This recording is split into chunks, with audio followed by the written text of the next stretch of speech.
วันที่21มีนาคม2025การนำภาครัฐนำโดยสหายทองลุ้นศรีสุริตเลขาธิการใหญ่คณะบริหารงานศูนย์กลางภาคประธานประเทศแห่งสาธารณรัฐประชาธิปไตยประชาชนลาว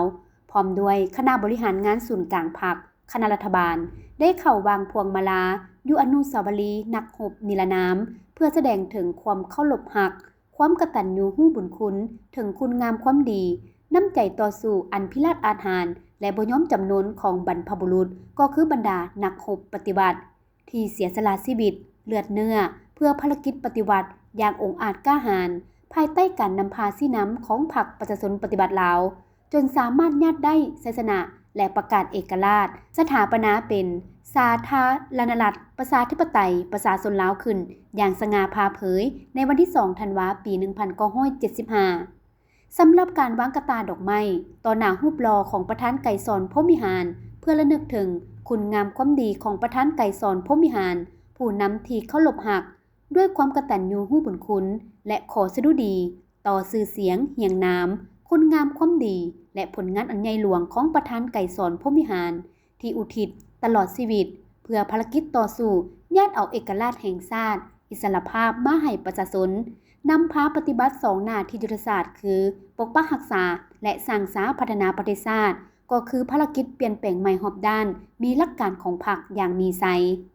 ประธานไกรสอนพรหมวิหารแม่นวีรบุรุษเป็นลูกผู้ประเสริฐและจงรักภักดีของประชาชนลาวบรรดาเผ่าเวลาใดก็ถือเอาผลประโยชน์ของชาติของประชาชนสูงกว่าสิ่งใดหมดเพิ่นเป็นผู้นำที่ปีศาจสามารถสลาดส่องใสมีวิสัยทัศน์อันกว้างไกลมีความสามารถของแคล่วในการหมุนไส้อย่างประดิษฐ์สร้างทฤษฎีมาร์กเลนินทฤษฎีปฏิวัติและบรรดาบทเรียนอันยอดยิ่งของมวลมนุษย์เข้าในการนำพาซี่นำการปฏิบัติลาวในแต่ละระยะสามารถยัดได้ชัยชนะสง่างามตลอดมาพร้อมนี้ทั้งเป็นการแสดงถึงความเคารพรักรู้บุญคุณอย่างสูงและจารึกชื่อเสียงเฮียงนามคุณงามความดีแบบอย่างอันประเสริฐเลิศล้ำของประธานไกรสอนพรหมวิหารไว้ในดวงใจตลอดกาลนาน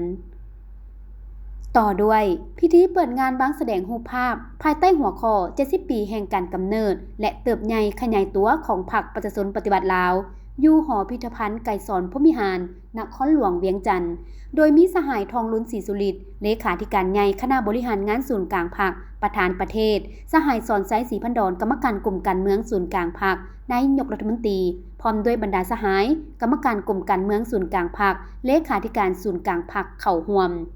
สหายคำพันธ์เผยยวงศ์หัวหน้าคณะโฆษณาอบรมศูนย์กลางพรรคได้ให้รู้ว่าการวางแสดงรูปภาพ70ปีแห่งการกำเนิดและเติบใหญ่ขยายตัวของพรรคประชาชนปฏิบัติลาวประกอบมีบรรดารูปภาพเอกสารและวัตถุพันธ์จำนวนเกือบ300อันที่เป็นบรรดาเหตุการณ์อันสำคัญโดดเด่นเลิศเซิงและประทับใจที่สุดที่สะท้อนให้เห็นวิวัฒนาการแห่งการกำเนิดเกิดขึ้นการเติบใหญ่เข้มแข็งและนำพามีไซส์สง่างามของพรรคประชาชนปฏิบัติลาวที่มีเกียรติสง่า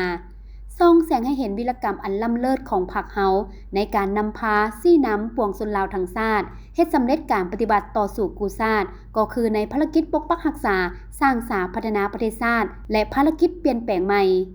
การวางแสดงรูปภาพจะเปิดให้มวลชนเข้าชมตามมงรัฐการจนถึงท้ายปี2025นี้